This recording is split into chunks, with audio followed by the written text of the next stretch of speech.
One of the most watched Senate races in the country is shaping up tonight in North Carolina. It comes after Republican Thom Tillis opted to not seek re-election. Former Governor Democrat Roy Cooper is now set to face off against former Republican National Committee Chair Michael Whatley. That seat represents one of the Democrats' best opportunities to flip a Republican-held seat and make gains in Congress. WCNC Charlotte's Julie Kay has been at Michael Whatley's watch party tonight. Julie, of course, we'll get to you in just a second. She spoke to Michael Whatley after that big win. What did he have to say, Julie?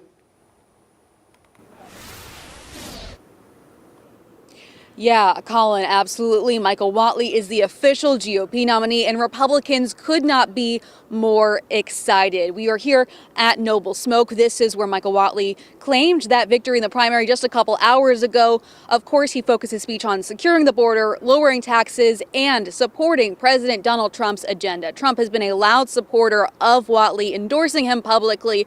Whatley has an interesting background, of course. He has not held public office. He is the former RNC chair and has a long history in politics without being an elected official. It's a very different story than the other side, former Governor Roy Cooper. Now, Whatley also addressed Cooper in his speech, calling him a career politician, blaming him for the early release of many inmates. He also connected it to the murder of Irina Zarutska and the suspect, Carlos Brown Jr. Take a listen to what he said.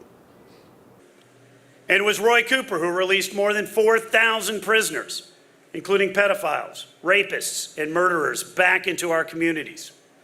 Among those on Cooper's list were 51 inmates serving life sentences, and Carlos Brown Jr., who went on to murder Irina Zarutska right here in Charlotte. Law enforcement warned against it. Families worried about their safety. And Roy Cooper did it anyway.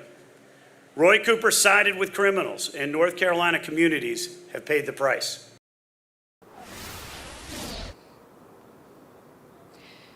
Now, I do want to be clear that at this point, the connection that he's making to Carlos Brown Jr. has not been proven, but it is in line with the Republicans' messaging of wanting tougher on crime policies, and Charlotte really being the center of that discussion. You even heard it at President Trump's State of the Union address. Of course, a long ways to go in this race. We'll be covering it through November, but I'm sure a lot of back and forth expected in the future between Whatley and Cooper. Live in West Charlotte, Julie Kay, WCNC Charlotte. Yeah, both going to be playing to the base as we get closer to the midterms. Julie, thank you.